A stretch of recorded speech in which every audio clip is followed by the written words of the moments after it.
This is Lauren O'Reilly. My name is Erin Riley, and this is Matt Woundy, and we are presenting on Dakar, Senegal. As far as hazards, the first hazard, increasing temperature. The trend is relatively recent in temperature increases, but among the models and projections, there's universal agreement that it will continue into the future.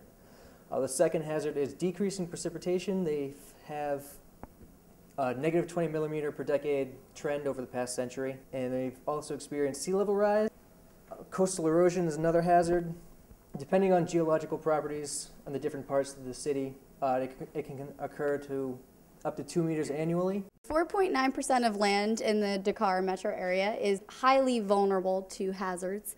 But the Cap des Biches power plant, which supplies 22% of the power to the national utility, is located on the water and is already prone to flooding, as well as the city's 3 wastewater treatment plants. Only one of them is functioning, however, the other 2 are not operational. And with only 1 wastewater treatment plant functioning, only 20% of the collected sewage is actually treated before it goes into the bay.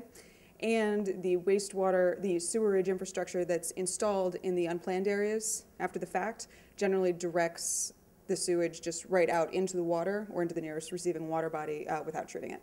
Any business that sort of relies on road systems to transport goods and resources runs the risk of having their productivity threatened should any of these events happen. Also, firm productivity is impacted by the disruptions in the energy supply chain and the electricity generation. Due to capacity constraints, the national energy utility, Senelec, is unable to meet the growing demand for electricity. Our first mitigation response would be sort of to work to preserve the current transport trends in Dakar that include a low number of trips by private vehicle. One way to do this would be to reinvest in the bus system that's currently the main form of public transit in Dakar, perhaps a compressed natural gas run bus. And there are also adaptation co-benefits here. Updating the equipment would make it more resilient to extreme temperatures and also more comfortable to use in high temperatures, which is a barrier in some cases to mass transit use. And another thing, Dakar has high rates of pedestrianism, and simply maintaining the status quo here would be a sort of mitigation response in and of itself. Another mitigation response we're proposing is to invest in solar mini-grids in peri-urban areas that lack electricity. In addition to mitigating greenhouse gas emissions, the use of solar would also have adaptation benefits, such as reducing the demand on the national utilities' already inadequate power generation. And it also would allow households to maintain electricity in the event of a power outage in the central grid.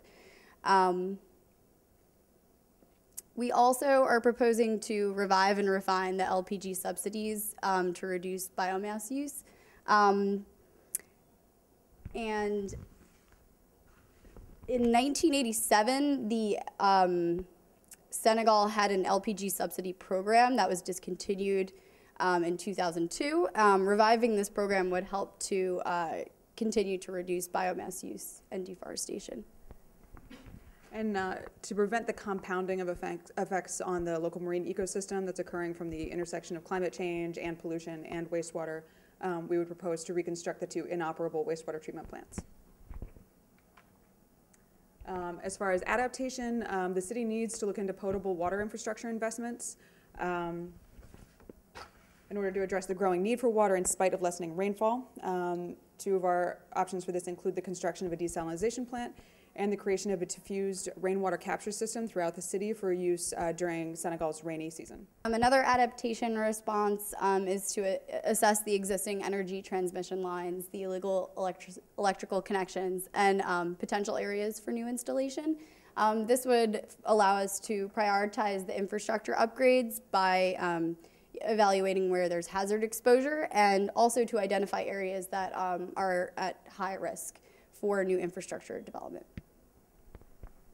And then lastly, climate change resiliency should be incorporated into the capital upgrade plans for the Cap des Biches power plant and all the wastewater treatment plants along the water. Policy recommendations are? The first one would be to sort of for Dakar to join the C40 and or the ICLEI, the Local Governments for Sustainability. This would yield benefits sort of through their access to the knowledge sharing and expertise that flows through these circles, and also might be beneficial to have a presence in the international community greater than what they have now. And in order to pursue our adaptation and mitigation recommendations in light of Dakar's limited funding and local authority, and in light of the gaps in national oversight, we propose the creation of a citywide planning and sustainability agency. Senegal has a really strong record of securing international financial support, and they would need to secure financial and technical support to create this agency. Importantly, this agency would have to be financially self-sufficient, so it would have to be able to impose taxes. It'd have to have the authority to impose fines on like polluter fines, things like that, charge fees, and it would have to, in its charter would have to be crafted in such a way that it would be eligible for grants, infrastructure grants, technical grants, that kind of thing. The agency's responsibilities would involve a devolution of national and regional responsibility and a creation of some new authority which currently doesn't exist in Dakar's environmental framework. So for example, on the land use and planning end, the agency would have to be able to do assessments and to advise national entities, including the national utilities, on energy, transit, things like that.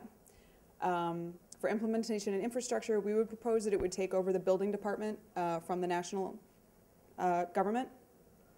And be, oh, I'm sorry, that's regulatory, and be able to regulate the building codes, construction, and also be able to regulate air and water emissions, and that's kind of where the fines would come in.